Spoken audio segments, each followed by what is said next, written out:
हरिहंत सिद्ध सूर्य उपाध्याय साधु सर्व अर्थ के प्रकाशी नाम एक रूपकारी तिनको स्वरूप जान राग दे गई जो भक्ति काय को नवाए स्तुति को शारी धन्य धन्य दीनहि से काज सब आज भई कर जोरी बार बार वंदना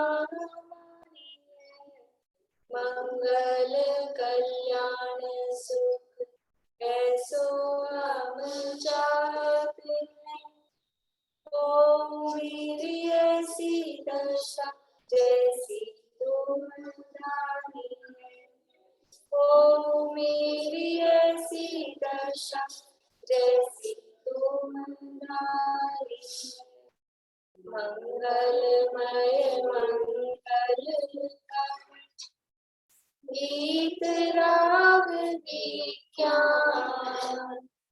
नमो गाई जाते अरहंतारि करि मंगल करि ग्रंथ करण को जाते मिले समाज सब आवे निज पद इस भव तरु काहू जानहु मिथ्या ताको करि निर्मूल अब करिए मोक्ष उपाय करिए मोक्ष। ये जो अपन बोलते हैं अरिहंत सिद्ध सूरी, ये टोडरमल साहब का द्वारा लिखा हुआ है। तो अपन ने शुरू किया था मुद्रण प्रकाशित कर देखा था, पर ये कहाँ लिखा उन्होंने? आवाज आ रही है आप लोगों को? वो मैंने भेजा था ऐसे लब्धि साहब जी, यानी जो समय ज्ञान चंद्रिका उनकी टीका पूरी हुई, तो उनसा जीव कांड कर्म कांड लब्धि सार शब्द था, तो चारों इकट्ठी करके समय ज्ञान चंद्रिका नाम है। उसके अंतिम प्रशस्ति में उन्होंने ये छंद लिया, और उसमें एक शब्द का अंतर भी अपन जो बोलते हैं, धन्य धन्य तिन ही ते काज सब आज भले, ऐसा भी बोलते हैं, लेकिन उसमें ऐसा देखना मैसेज नहीं डाला था, धन्य धन्य तुम ही ते काज सब आज भले, ऐसे है ना? धन्य धन्य तुम ही ते काज भले, दो बार धन्य धन्य तुम, आप धन्य हो, और तुम ही ते, आपसे ही सब काज भले। तो वो थोड़ा सा उसमें करेक्शन है, अपन कोशिश करेंगे याद रह जाएगी। तो हमारा तो वही पड़ गई जो बनने की, हाँ वही छपा होता है, पर ये लब्धि साहब ने लास्ट में दिया है, सबसे लास्ट में। चलिए अपने क्वेश्चंस कुछ बाकी थे।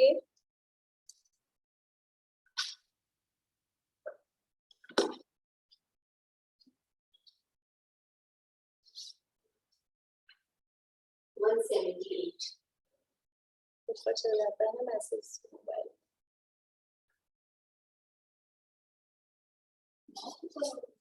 हाँ वो मैं कॉपी लेकर आऊंगी कल से, नहीं कल। हाँ, प्रथमान योग में दोष कल्पना के मुख्य बिंदु बताइए। प्रथमान योग में दोष कल्पना, ये पेज नंबर है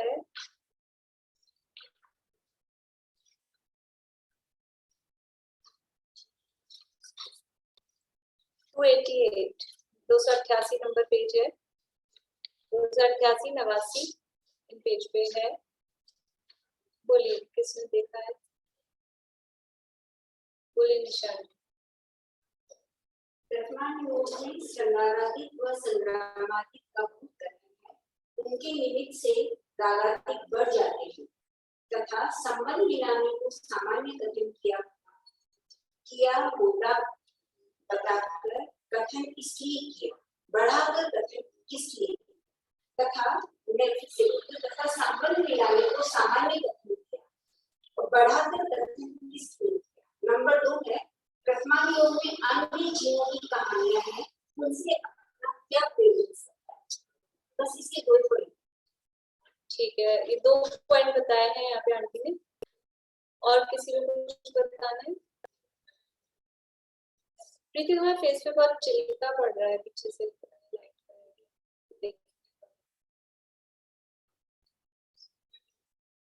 और कोई बोलना चाह रहे हैं ये 2 पॉइंट के अलावा? बोलिए सुमन।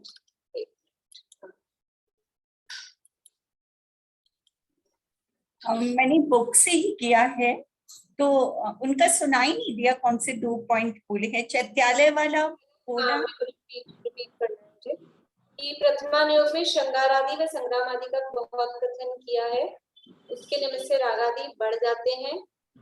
और इसी जो अगला है 289 पेज पे जो फर्स्ट लाइन है, तो उसको ऐसे मिला सकते हैं अपन, राग आदि बढ़ जाते हैं और सामान्य कथन, संबंध मिलाने को सामान्य कथन नहीं किया, बढ़ा के कथन किया है। दोष के रूप में अपने को बताना है, तो बढ़ाकर कथन किया है और उसके निमित्त से राग आदि बढ़ जाते हैं। ये पहला दोष। और दूसरा ये कि प्रथमान योग में अन्य जीवों की कहानियां हैं, इससे हमारा क्या प्रयोजन होता है। ये 2 ही पॉइंट आएंगे, बाकी सब उसी का। एक ये जो पॉइंट है सरागी जीवों का मन केवल वैराग्य कथन में नहीं लगता, ये वाला आएगा। ये सब उसी का मतलब उसी की डिटेल है जो पहला उसी की डिटेल। ठीक। हाँ, नेक्स्ट क्वेश्चन है कर्णान योग में दोष कल्पना के मुख्य बिंदु बताइए।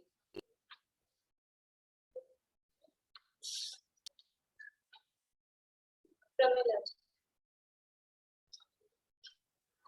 2 पॉइंट बन गए इसमें। पहला है कि कर्णान योग में गुण स्थान मार्गणा हुआ है, क्रम प्रकृतियों का कथन किया है, त्रिलोक आदि का कथन है, तो उनको तो बस जान लिया इस प्रकार है इस प्रकार है, पर मोक्ष मार्ग में इससे हमारी क्या सिद्धि है। आप कुछ व्रत आदि भक्ति आदि ये सब बताओ जिससे कि हमारा कुछ भला हो। एक तो ये पॉइंट है। और दूसरा है कि कर्णान योग में कठिनता बहुत है, क्योंकि इसके अभ्यास करने के अंदर में बहुत दिमाग लगाना पड़ता है, तो ये हमें बहुत कठिन लगता है। तो आपने इतना ऐसा क्यों वर्णन किया इसके अंदर। ठीक है, बढ़िया। इसका ये एक पॉइंट अलग होगा कि द्वीप समुद्राधिक के जो योजन विस्तार बताए, तो उनसे भी हमारी कैसी थी। वैसे उसी में ऊपर त्रिलोकादि का आ गया ना, तो इसको उसी में मर्ज कर सकते हैं। त्रिलोकादि का, योजनों का, उसी में कुछ शब्द जोड़ सकते हैं। बात तक लगभग वैसे ही। और कोई कुछ किसी का कुछ अलग है? यही है 2 पॉइंट, यही 2 पॉइंट है। ठीक है, आप लोग को आ गई ना आवाज। चरणान योग में दोष कल्पना के मुख्य बिंदु बताइए। हाँ,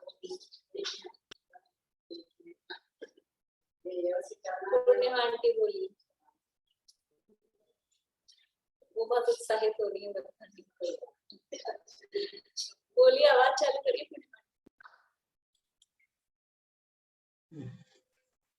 चरणान योग के दोष कल्पना के उदाहरण बताने का है ना, तो कहाँ पर है? पॉइंट बताने कितने पॉइंट है? चरणान योग का तो एक ही निकल रहा है। चरणान योग में बाह्य व्रतादि साधन का उपदेश है, तो इनसे कुछ सिद्धि नहीं है। अपने परिणाम निर्मल होना चाहिए, बाहर में चाहे जैसे प्रवर्तन, ऐसा इस तरह का वो कथन करता है, तो उसका निराकरण इसमें किया गया। दोष बताना है ना, तो बस अपने को जैसे दोष बताना है कि चरणान योग में तो खाली पिताजी का उपदेश है, उसे अपनी कुछ सिद्धि होती नहीं है। ये दोष वो चरणान योग में दिया गया, इसका निराकरण किया गया है चरणान योग में। ठीक है, आगे व्याकरण न्यायाधीश शास्त्रों। ठीक है ना, ये जवाब समझ में आ गया? इसके पहले हो गए कि 2? हाँ, मैं तो 7:25 समझ के ही बैठी अभी। 7:15 का मैंने मैसेज डाल दिया था। क्यों चेंज क्यों कर दिया? अब तो जल्दी वही रखेंगे टाइम, वो तो मेरे को तो मतलब थोड़ा कुछ काम था इसलिए थोड़ा लेट कर रखा था। हम सामायिक नहीं हो पाता ना फिर। ठीक है, कोई बात नहीं। फिर वो प्रवचन भी चालू होंगे ना 8 बजे से, तो फिर वही ठीक है। देख लेंगे। क्या था क्वेश्चन? व्याकरण, हाँ, व्याकरण न्यायाधीश शास्त्रों का अभ्यास करना चाहिए या नहीं और क्यों? बोलो प्रीति। व्याकरण न्याय आदि शास्त्रों का अभ्यास थोड़ा बहुत करना चाहिए, क्योंकि उनके ज्ञान के बिना बड़े शास्त्रों का अर्थ भाषित नहीं होता। इसलिए परंपरा कार्यकारी जानकर इनका अभ्यास करना चाहिए, परंतु इन्हीं में फंसना नहीं चाहिए। इनका कुछ अभ्यास करके फिर प्रयोजनभूत शास्त्रों के अभ्यास में प्रवर्तना चाहिए। वैदिक आदि शास्त्रों का अभ्यास करना चाहिए या नहीं? बोले नहीं, चले रेणु जी बोल। मैम अनम्यूट, अभी ज्वाइन क्यों मैम? आगे जवाब देंगे। आपने हैंड तो रेज कर दिया। हाँ नहीं जवाब दे रही हूँ मैं। वैदिक शास्त्र है, उनमें मोक्ष मार्ग में कुछ प्रयोजन ही नहीं है, इसलिए किसी व्यवहार धर्म के अभिप्राय से बिना खेद के इनका अभ्यास हो जाए तो उपकारादि करना पाप रूप नहीं प्रवर्तना, और इनका अभ्यास न हो तो मत हो, कुछ बिगाड़ नहीं है। इस प्रकार जिनमत के शास्त्र, बस हो गया, इतना ही है। ठीक है, उनका सामान्य रूप से हो जाए सरलता से तो ठीक है, नहीं तो कोई उसका अनिवार्यता नहीं।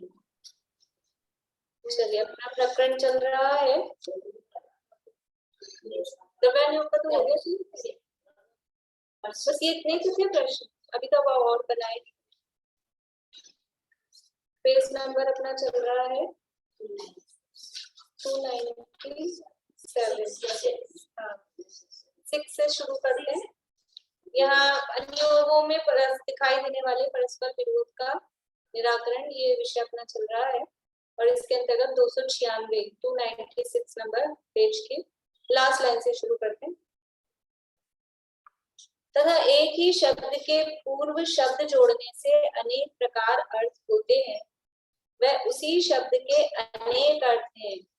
वहां जैसा संभव हो वैसा अर्थ जानना।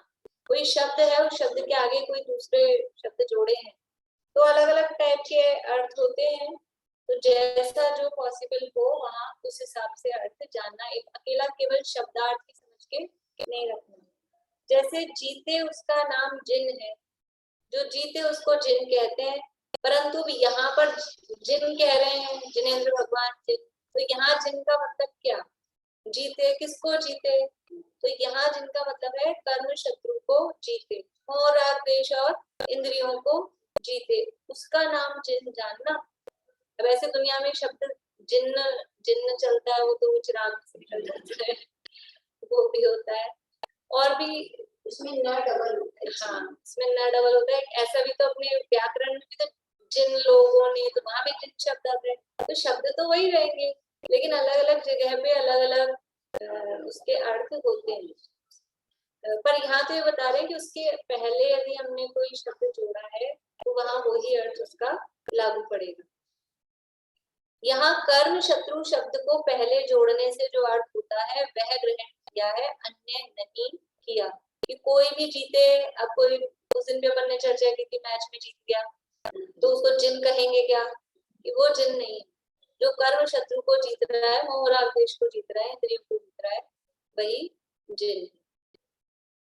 तथा जैसे प्राण धारण करे उसका नाम जीव है, जहां जीवन मरण का व्यवहार अपेक्षा कथन हो, तो वहां तो इंद्रियादि प्राण धारण करे वह जीव है। तथा द्रव्यादि का निश्चय अपेक्षा निरूपण हो, वहां चैतन्य प्राण को धारण करे वह जीव है। प्राणी या जीव किसे कहते हैं? तो सामान्य रूप से प्राणी शब्द के व्याख्या में करते हैं कि जो प्राणों से जीता है या जो प्राणों को धारण करता है वो प्राणी है या वो जीव है। तो अब किस प्रसंग में कौन से प्राण लेना बोलेगा था?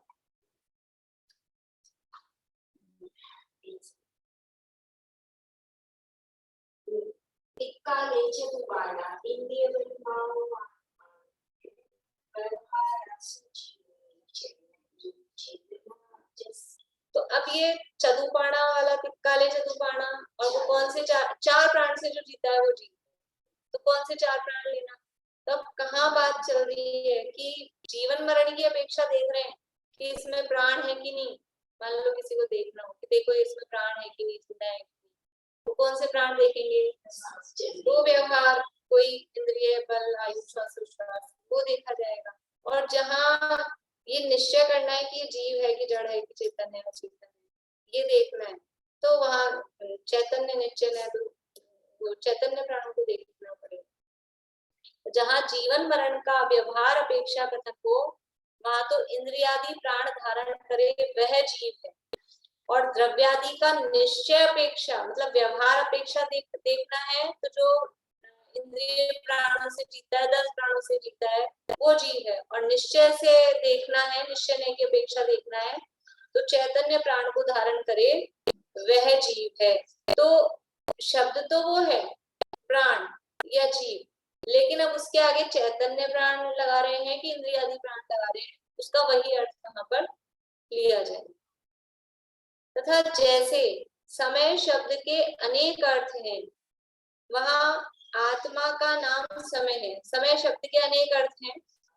एक तो सबसे पहले अपन समय किसको समझते हैं, क्या आज से समय जल्दी कर दिया हमने वापस, ये टाइम, उसको समय कहते हैं। फिर यहाँ सबसे पहले बता रहे हैं आत्मा का नाम समय है। समय शब्द की व्याख्या की समय सार में दूसरी और तीसरी गाथा में, दूसरी गाथा में अलग टाइप से की, तीसरी गाथा में अलग टाइप से की।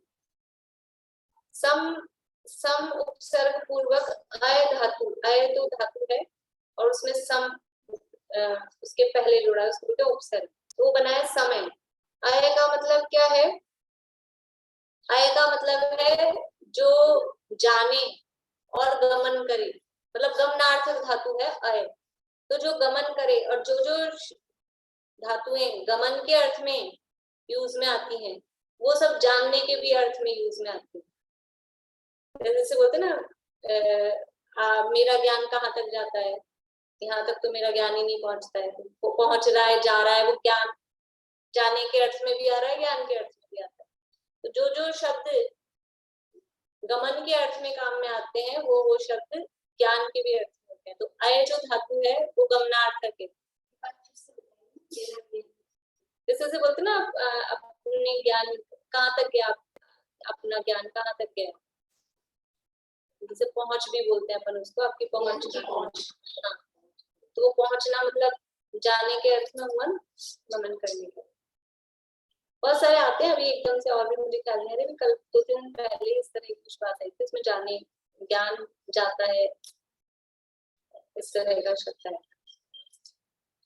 तो ये समय शब्द का अर्थ आत्मा कैसे है, सम यानी साथ साथ, अय यानी जानना और परिणमन के गमन, हाँ वहाँ गमन का अर्थ फिर परिणमन करेंगे, परिणमन गमन का अर्थ गमन तो क्षेत्र से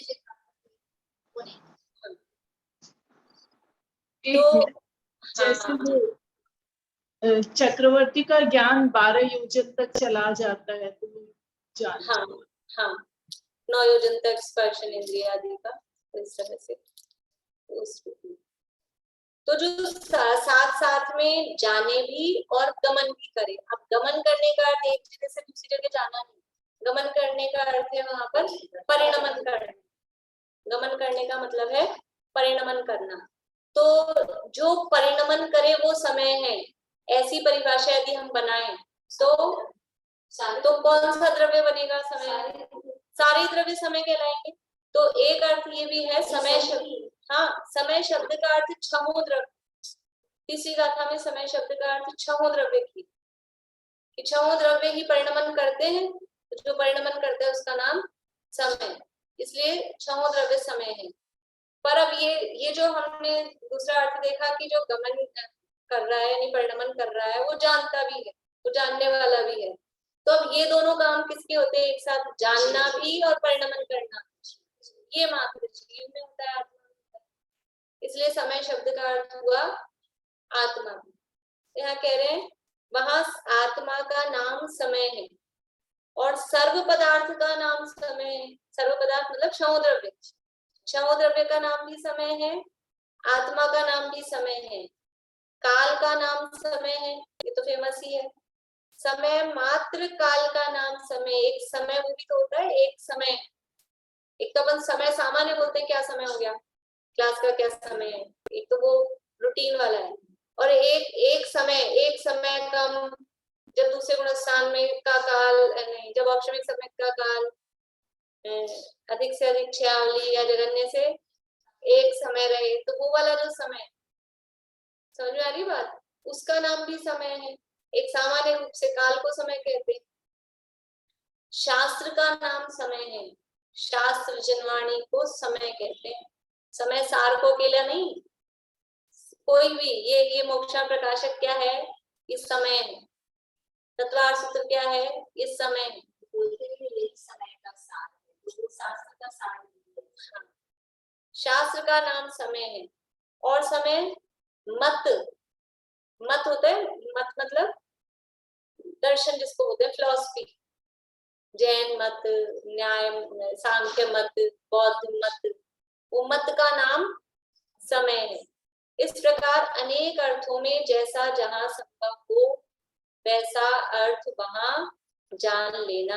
यानी कितने सारे अर्थ, ये समय सार के शुरू में जयचंदी छाबड़ा ने जो मंगलाचरण किया वहां पे लिखे मत सिद्धांत अनुशास्त्र समय आगम, ऐसे छंद है उसमें, तो ये सारे शब्द उसमें दिए। तो इस प्रकार अनेक अर्थ में है। अब कहाँ कौन सा अर्थ लेना, जब दूसरी गाथा पढ़ रहे हैं तो समय शब्द का क्या अर्थ लेना, और जब तीसरी गाथा पढ़ रहे हैं तो समय शब्द का क्या अर्थ लेना। और अभी हम आप पूछ रहे हैं, हम आपसे पूछ रहे हैं क्या समय हुआ है, और आप बोलो कि समय का आत्मा लगा तो कैसे बनेगा, या फिर उसका एक समय वाला समय अर्थ लगाओ तो भी नहीं बनेगा। तो जहां जैसा संभव हो, कहीं समय शास्त्र के लिए कहा जाएगा, कहीं समय अन्य मतों के लिए कहा जाएगा। तो जहां जैसा संभव हो वहां वैसा अर्थ जान लेना। मतलब ये अनुयोगों के मतलब इस तरह के परस्पर, एक ही अनुयोग में भी एक ही शब्द अलग अलग, समय सार में एक ही गाथा, अगली गाथा में, पिछली गाथा में क्या अर्थ किया और अगली गाथा में क्या अर्थ किया। तो अब आप कोई कहे कि वहां तो ये अर्थ किया था, अभी कैसे कर रहे हो, इसमें विरोध नहीं, ये भी उसका अर्थ होता है, वो भी उसका अर्थ। तथा कहीं तो अर्थ अपेक्षा नामादि कहते हैं, कहीं रूढ़ी अपेक्षा नामादि कहते हैं। जहां रूढ़ी अपेक्षा नामादि लिखे हो वहां उनका शब्दार्थ ग्रहण नहीं करना, परंतु उसका जो रूढ़ी रूप अर्थ हो वही ग्रहण करना। कहीं तो जो नाम है वो उसके भाव की अपेक्षा है, और कहीं कुछ नाम है वो रूढ़ी समावेश गुण से, जिसको जो कह दिया, जिसका जो नाम पड़ गया। 7 नरक पृथ्वियों के नाम है, एक तो अर्थ सहित नाम है और एक रूढ़िगत नाम है। याद है किसी को? रेणु जी आपको याद है 7 नरक पृथ्वियों के नाम?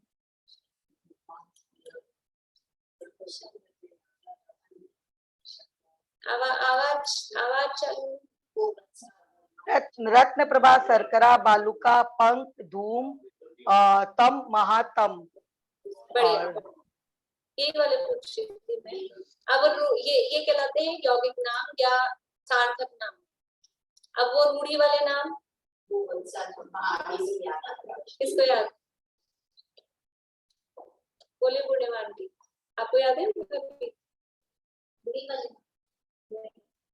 धम्मा वंशा, ये वाले ना, धम्मा वंशा माधवी माधवी, और क्या हो गया नंबर से पूरे, नहीं धम्मा वंशा मेघा अंजना अरिष्टा मधुवी और माधवी नरक। अच्छा, सातों के नरक के नाम वो भी है, ये भी है। हाँ, कहीं आप पढ़ेंगे धम्मा, ज्यादातर लोकसार वगैरह में धम्मा ऐसे नाम, ये है रूढ़ी नाम। इनका कोई अर्थ नहीं, धम्मा वंशा, कोई आप इनका अर्थ निकालोगे तो कुछ नहीं। और वो रत्न प्रभा, शर्करा प्रभा, बालू का प्रभा, उनके अर्थ निकाले, रत्नों जैसी प्रभा है, शक्कर जैसी प्रभा है, बालू मिट्टी जैसी प्रभा है, तो वो अर्थ, तो कहीं तो अर्थ अपेक्षा नाम आदि के, कहीं रूढ़ी अपेक्षा नाम। जो भी कहीं भी किसी भी चीज के नाम रखे जाते हैं, रूढ़ी मतलब किसी परंपरा से कैसे रूढ़ी का मतलब है सी इसका नाम है तो ये है। हाँ, जैसे कि वहां समय ने हमें ऐसा उदाहरण दिया कि गो मतलब क्या, जो गमन करे उसे गो कहते हैं। तो अब लेकिन गो शब्द किसके अर्थ में रूढ़ हो गया है, वरना अपन भी गमन करते हैं ना तो अपन भी गो हो जाएंगे, लेकिन हमको गो नहीं कहेंगे, गो कहेंगे गाय को। अब वो चाहे बैठी हो, चाहे उठ रही हो, चाहे चल रही हो, चाहे नहीं चल रही हो, वो उसके अर्थ में रूढ़। जैसे ये हमारा ये जो है ना, इस कमरे का नाम क्या है अध्यक्ष निवास। अब कोई अध्यक्ष आज तक रहे नहीं इसमें, लेकिन इसके बाहर नाम लिखा हुआ था अध्यक्ष निवास, तो अभी तक भी अब इसका नाम क्या रूढ़ हो गया, अध्यक्ष निवास ही बोलते, चाहे वो नाम पे पुताई सब हो गई, नाम भी नहीं रहा लिखा हुआ, लेकिन फिर भी वो रूढ़ हो गया ऐसा। ठीक है, तो मतलब जिसमें अर्थ का कोई मतलब नहीं है, लेकिन बस जिसका जो नाम पड़ गया। तो कहीं तो अर्थ नामादि, अर्थ अपेक्षा नामादि कहते हैं, कहीं रूढ़ी अपेक्षा नामादि कहते हैं। जहाँ रूढ़ी अपेक्षा नामादि लिखे हों वहां उनका शब्दार्थ ग्रहण नहीं करना, कि रूढ़ी का नाम लिखा है आप उसका भी शब्द से क्या अर्थ है वो अर्थ ढूंढते रहो, ऐसा नहीं, परंतु उसका जो रूढ़ी रूप अर्थ हो वही ग्रहण करना। जैसे सम्यक्त्वादि को धर्म कहा, तो वहां तो यह जीव को, सम्यक्त्वादि को धर्म कहा, वहां तो यह जीव को उत्तम स्थान में धारण करता है, इसलिए इसका नाम सार्थ है। तथा धर्म द्रव्य का नाम धर्म कहा, वहां रूढ़ी। धर्म किसे कहते हैं, धर्म किसे कहते हैं, जो धारण, हाँ, जो धारण करता है, जिसे धारण किया जाता है, धारयति की धर्म। परिभाषा कौन सुनाएंगे, रत्नकंश आपका चल, बोलिए प्रमिला जी। जो जीव को दुख से निकालकर उत्तम स्थान में धरे उसे धर्म। हाँ, जो जीव को संसार दुख से निकालकर और उत्तम सुख में पहुंचाए, उसका नाम, मोक्ष सुख को धारण कराए, उसका नाम धर्म है।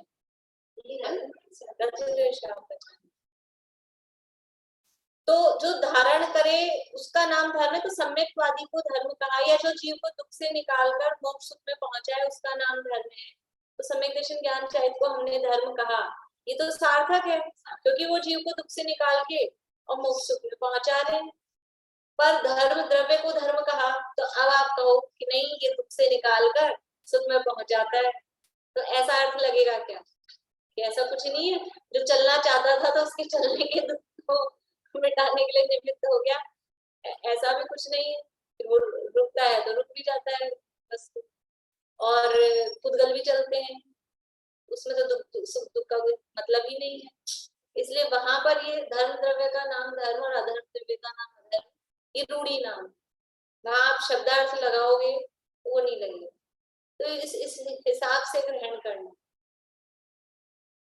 तो जैसे सम्यक्त्वादि को धर्म कहा, वहां तो यह जीव को उत्तम स्थान में धारण करता है, इसलिए इसका नाम सार्थ है। सार्थ मतलब अर्थ सहित है। तथा धर्म द्रव्य का नाम धर्म कहा, वहां रूढ़ी नाम है, इसका अक्षरार्थ ग्रहण नहीं करना, परंतु इस नाम की धारक एक वस्तु है ऐसा अर्थ ग्रहण करना, इसी प्रकार अन्यत्र जानना। बोलिए। मैं बोली मैम, जैसे जो रूढ़ी रूप अर्थ हो वही ग्रहण करना, मतलब उसका कोई विशेष अर्थ नहीं है, एक ऐसे प्रचलन में नाम चल गया, इसका ये मतलब हुआ क्या? रूढ़ी रूप अर्थ मतलब ये कि जो गमन में निमित्त है वो धर्म, ये रूढ़ी रूप अर्थ वही ग्रहण करना। धर्म द्रव्य जब कहेंगे तो जो गमन में जीव और पुद्गलों को गमन में निमित्त होता है, ये उसका रूढ़ी रूप अर्थ, वो अर्थ ग्रहण करना। जैसे समझ लीजिए अपन जब तीन लोग की मतलब मध्य लोक की रचना पढ़ते हैं, तो जम्बूद्वीप का नाम जम्बूद्वीप क्यों पड़ा, कि जम्बू वृक्ष के कारण। अब वहां तो अपन ने बता दिया, अब आगे भी है संख्या द्वीप समुद्रों के बाद में फिर से जम्बूद्वीप नाम, सारे नाम रिपीट हो रहे हैं, अब उनका क्यों नाम है, ये है वहां थोड़ी ना कोई अब जम्बू वृक्ष हर जगह, ये तो वहां अर्थ बता दिया तो वहां सार्थक है, बाकी जहाँ नहीं, वहां नहीं है, जिसका जो नाम है वो है। मतलब जहां अपने को समझ से नौ ग्रैवियक का नाम नौ ग्रैवियक क्यों है, ये ग्रीवा के स्थान पे, क्योंकि मनुष्याकार 3 लोक की रचना कही जाती है, तो 3 लोक की रचना यदि एक पुरुषाकार है तो जहां पुरुष की गर्दन होती है उस जगह वो ग्रैव्यक है, इसलिए उनका नाम ग्रैव्यक है। तब यहाँ तो सार्थक हो गया। अब अनुदिश क्यों है और अनुत्तर क्यों है? वहां तो बस रूढ़ी नाम है तो वहां पर फिर उसका अर्थ नहीं लगाया जाए। ठीक है, काफी होते हैं रूढ़ी नाम, तो इसी तरह अगर हम देखें नीले रंग को नीले रंग में रूढ़ी नाम है। हाँ, जिसमें ऐसा अपने जो सब नाम है वो कौन से सार्थक नाम है सबके? ये मतलब जो नाम निक्षेप वाले हैं ना, ये तो नाम निक्षेप वाले हैं, सबके नाम नाम निक्षेप के। तथा कहीं शब्द का जो अर्थ होता हो वह तो ग्रहण नहीं करना, परंतु वहां जो प्रयोजन भूत अर्थ हो वह ग्रहण करना। आप देखो और क्या बात कह रहे हैं, पहले तो कह रहे हैं कि एक शब्द के पहले कुछ लगा दिया था तो वो उस हिसाब से अर्थ ग्रहण करना, फिर एक शब्द के अनेक अर्थ होते हैं तो जहां जो अर्थ लगता हो वो अर्थ ग्रहण करना, फिर एक शब्द का शब्दार्थ या रूढ़ी वाला अर्थ। तो यानी ऐसा नहीं है कि जिनवाणी पढ़ रहे हैं, शास्त्र पढ़ रहे हैं, बुद्धि बंद करके बैठ गए, ऐसा नहीं है। अपना दिमाग तो चालू रखना ही पड़ेगा कि यहाँ ये लिखा है, ये लिखा है, ऐसे नहीं होगा, अभिप्राय समझना पड़ेगा। अब यहाँ कह रहे हैं कहीं शब्द का जो अर्थ होता हो वह ग्रहण नहीं करना। जैसे दादा जो उदाहरण कहते हैं ना, बच्चा रात को देर से घर आया 11 बजे 12 बजे नाइट शो देख के, और फिर माँ ने क्या कहा, जा जा एक शो और देख कर आ। तो अब कह क्या रही है माँ कि जा। अब जाने का अर्थ जाना नहीं है, जाने का अर्थ है कि कभी मत जाना, इतनी रात को मत जाना, इतनी देर से मत आना। जाने का अर्थ ये है। तो जहां जो अर्थ होता है वह ग्रहण नहीं करना, परंतु वहां जो प्रयोजन भूत अर्थ हो वह ग्रहण करना। वहां क्या है शब्द का प्रयोजन, वो देखना पड़ेगा। जैसे कहीं किसी का अभाव कहा हो और वहां किंचित सद्भाव पाया जाए तो वहां सर्वथा अभाव नहीं ग्रहण करना। किंचित सद्भाव को गिनकर अभाव कहा है ऐसा अर्थ जानना। जैसे कि अपने समझ लीजिए परीक्षाओं के प्रकरण में था कि 10वें गुणस्थान में सूक्ष्म लोभ है, लेकिन 10वें गुणस्थान को किसके साथ में रखा? सूक्ष्म साम्राय छद्मस विद्राग योश चतुर्दश, वहां तक 14 ही परिचय की कही, जबकि 10वें गुणस्थान में तो है राग, वो चारित्र मोहनीय कर्म, लेकिन चारित्र मोहनीय वाली परिचय 10वें गुणस्थान में नहीं कही। तो अब मतलब अर्थ ऐसे अपन निकालते अपनी बुद्धि से, अपन कर्म के हिसाब से निकाल रहे थे, तो 10वें गुणस्थान में चारित्र मोहनीय वाली परिचय बच नहीं चाहिए, लेकिन वहां नहीं कही है क्योंकि वो किंचित था तो वो अभाव जैसा है, इसलिए उसको वहां नहीं कहा। तो जहां किसी का अभाव कहा हो और वहां किंचित सद्भाव पाया जाए, कभी ऐसा भी है कि कहीं कह दिया है कि इसका अभाव, जैसे समझ लीजिए शुरू में जब पढ़ते हैं ना अपन धर्म की लाइन में आते हैं, तो 4वें गुणस्थान में मिथ्यात्व का अभाव, 5वें गुणस्थान में दो कषाय चौकड़ी का अभाव, ऐसे अभाव पढ़ते हैं। और फिर बाद में क्या होता है कि वो तो ऊपर तक भी पहुंच रही है, वहां तक भी उनकी सत्ता है, दर्शन होने की सत्ता 11वें गुणस्थान तक है। तो वहां अभाव कहा था, वो उसका क्या मतलब है कि वहां अभाव कहा था लेकिन वो किस अपेक्षा से कहा था?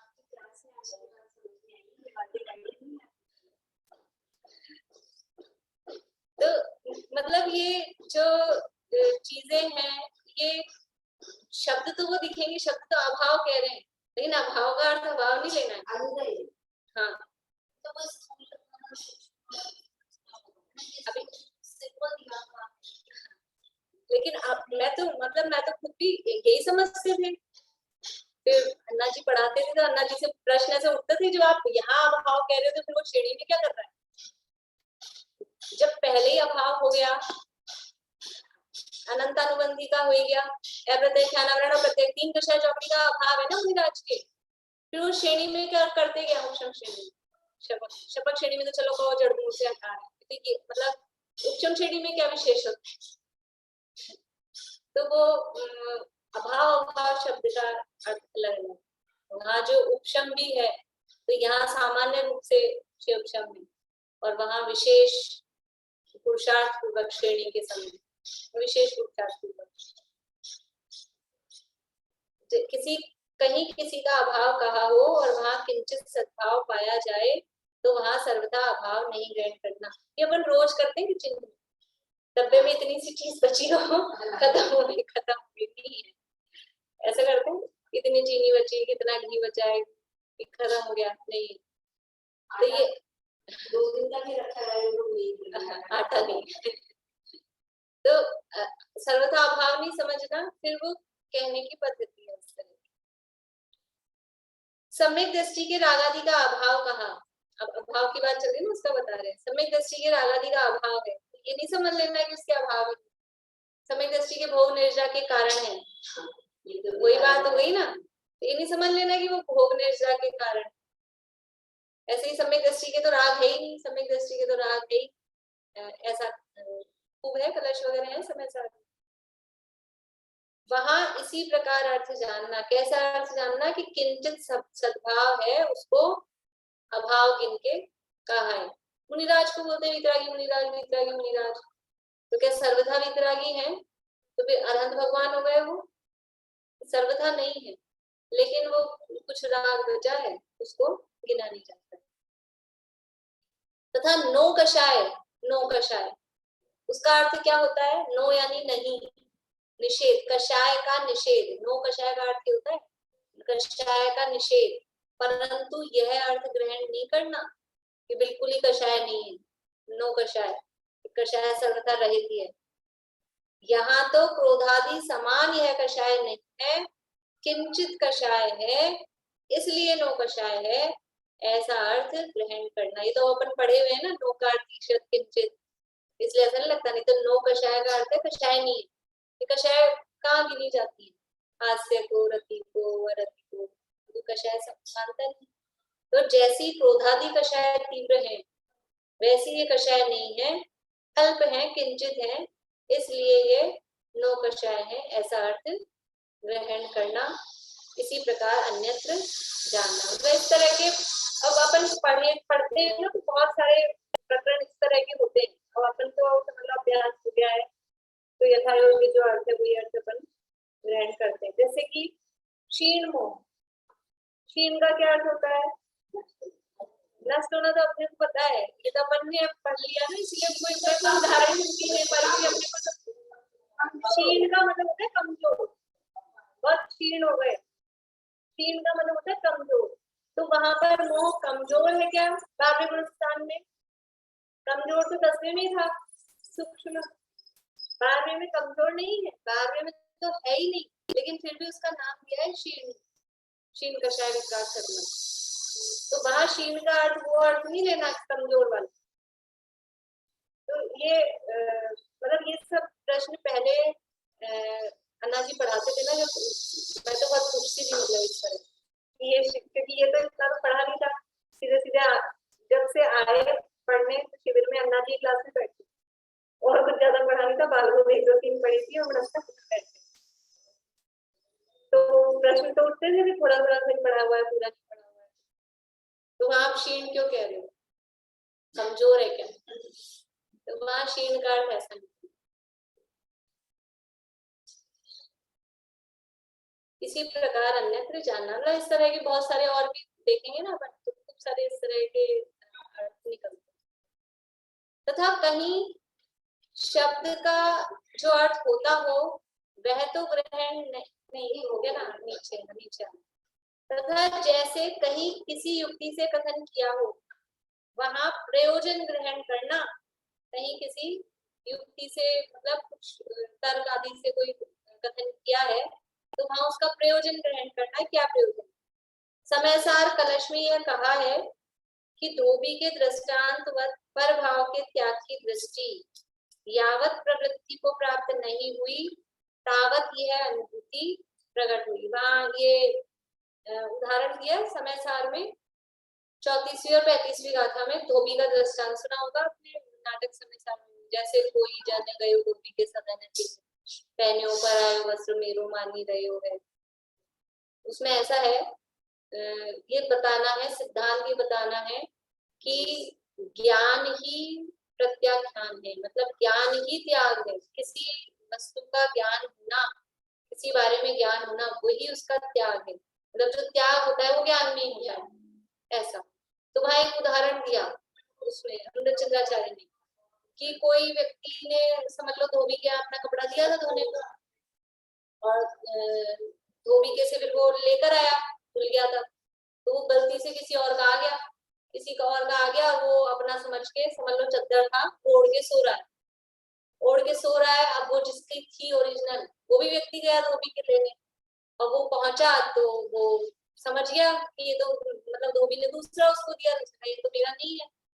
तो फिर उसने कहा वो ले गए हैं जो भी कोई व्यक्ति, तो वो जानते थे आपस में, पहुंच गए उनके घर, खिलाओ ये तो आप जो ओढ़ के सो रहे हो ये तो आपका नहीं है, मेरा है। तो अब वो व्यक्ति तो अभी समझ लो पहन रखा है, समझ लो कुर्ता है पहन रखा है, अब वो मांगने आया, तो अभी के अभी कैसे खोल के दे देंगे, हमने पहन रखा है, पहनी हुई चीज है, खोल के कैसे दें? जब तक हम दूसरी व्यवस्था नहीं करेंगे, दूसरा कुछ पहनेंगे तभी तो देंगे। और सब पहचान लिया कि हाँ, उसको विश्वास हो गया कि ये मेरा नहीं है, मैंने किसी और का ही पहन रखा है, तो भी उसको वहां ऐसा लिखा कि धोबी के दृष्टांतवत परभाव के त्याग की दृष्टि यावत प्रवृत्ति को प्राप्त नहीं हुई तावत यह, मतलब पहले और उसको उदाहरण, यावत और तावत मतलब जैसे ही, यावत का मतलब है जैसे ही, तावत का मतलब वैसे। तो जैसे ही उस व्यक्ति को पता लगा, नाम देखा कहीं कोने में कुछ मार्क लगा हुआ था कि ये मेरा नहीं है, वैसे ही क्या हुआ, वैसे ही उसका त्याग हो गया कि नहीं हो गया? ये मेरा नहीं, हाँ, पहना हुआ भी है वो, ये मेरे साथ तो कुर्ता पजामा इनका भी निकाल के रखा, रूम शेयर किया था, तो अंजना ने भी अपने हस्बैंड दोनों मंदिर है, ये उनका मंदिर है, सेम बात नहीं। तो वो यानी पहना हुआ है लेकिन ग्रहण किया हुआ है, पर मन में क्या आ गया, जैसे ही पता लगा कि ये मेरा नहीं है, वैसे ही क्या हो गया, उसका त्याग हो गया। ठीक है, मतलब ज्ञान होते ही त्याग हो गया। तो यहाँ कह रहे हैं कि धोबी के दृष्टांतवत, यानी धोबी के दृष्टांत के समान पर भाव के त्याग की दृष्टि। तो अब ये वहां आगे फिर प्रकरण ये है कि अनुभूति कब प्रकट हुई, अनुभूति कैसे होगी, आत्मा की अनुभूति, कि जैसे ही ये प्रभाव के त्याग की दृष्टि, वो प्रवृत्ति को प्राप्त हुई नहीं। सुनो, जैसे ऐसे बोलते हैं, आप कमरे में आए नहीं कि लाइट आ गई, कभी कभी बोलते हैं लाइट चली, कुछ भी समझ लो, लाइट नहीं आ रही हो, ये आए नहीं कि ये हुआ, तो ये आए नहीं कि ये आए, ये कहने की भाषा ऐसी होती है ना कि ये हमने तो लाइट दीपक जलाया नहीं कि लाइट आ गई, ऐसा करके अपन बोलते हैं, वो वाली टोन है यहाँ, वो वाली स्टाइल है यहाँ। समझ में आ रही बात, कि हमने ये काम किया नहीं कि ये हो गया, हम तो वहां पहुंचे नहीं कि वो खत्म ही हो गया कार्यक्रम, ऐसा। तो वो कह रहे हैं कि धोबी के दृष्टांत के समान पर भाव के त्याग की दृष्टि यावत प्रवृत्ति को प्राप्त नहीं हुई तावत यह अनुभूति प्रकट हुई। सो यहाँ यह प्रयोजन है कि पर भाव का त्याग होते ही अनुभूति प्रकट होती है। कहना तो ये है, लेकिन उसको इस तरह की भाषा में कहा है कि ये हुआ नहीं जब तक, यावत जब तक ये नहीं हुआ तब तक ये अनुभूति प्रकट हुई, ऐसा करके कहा है।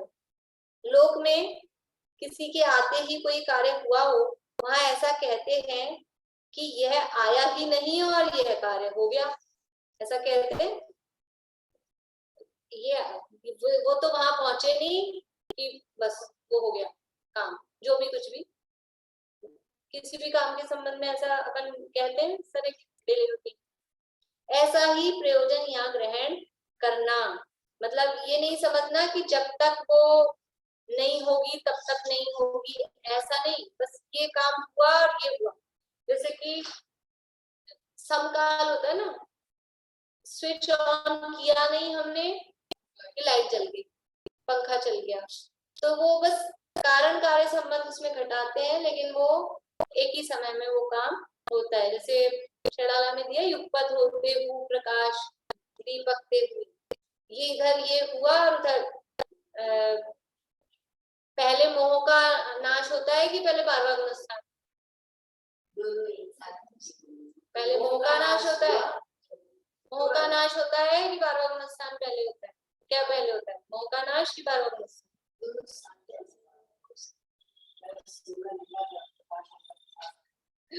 दोनों साथ साथ है। हम ऐसे कहेंगे मोह का नाश हुआ नहीं कि 12वां गुणस्थान प्रकट हो।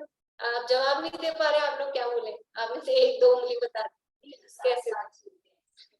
हाँ, इसलिए मतलब ये कुछ काम ऐसे होते हैं ना, पर अब उसको लिखने में कहीं ऐसा भी लिखा जाएगा कि पहले 10वें में मोह का नाश हुआ फिर 12वां गुणस्थान प्रकट हुआ, ऐसा भी कहने में आएगा। लेकिन उसके अभिप्राय यहाँ कह रहे हैं ना, उस हिसाब से वहां जहाँ किसी युक्ति से कथन किया हो वहाँ प्रयोजन क्या है, किस अपेक्षा से वो कथन किया है, वो वहां पर ग्रहण करना चाहिए। इसी प्रकार अन्यत्र जानना।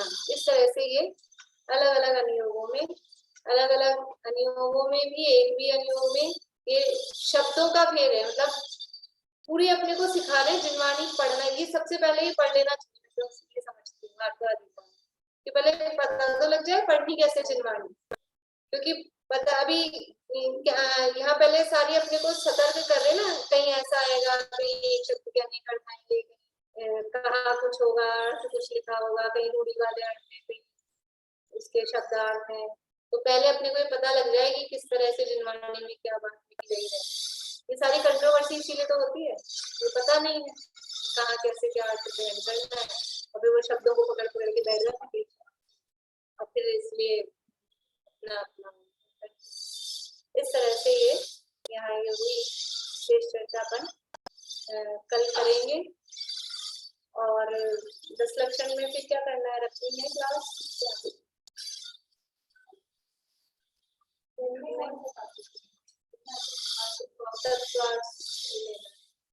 बच्चे भी नहीं,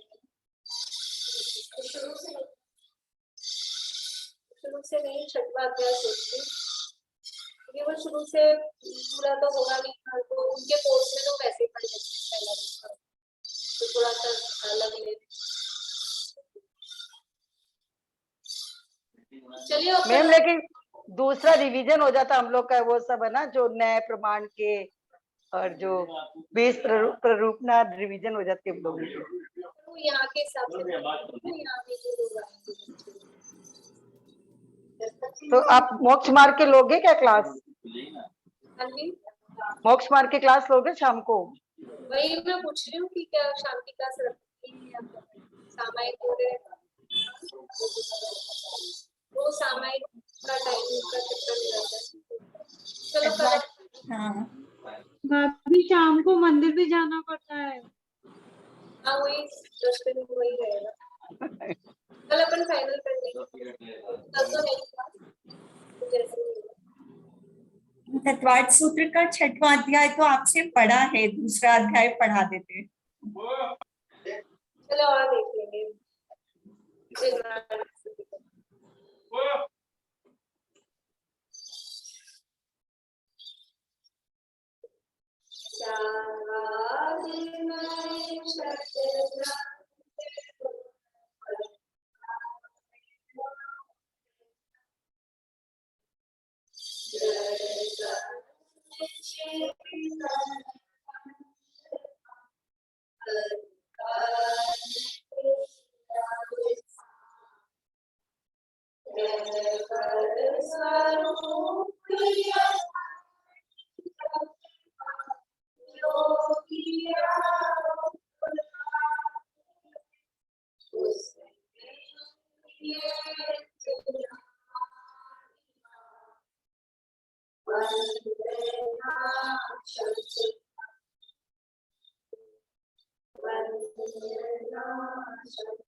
जय प्रकाश।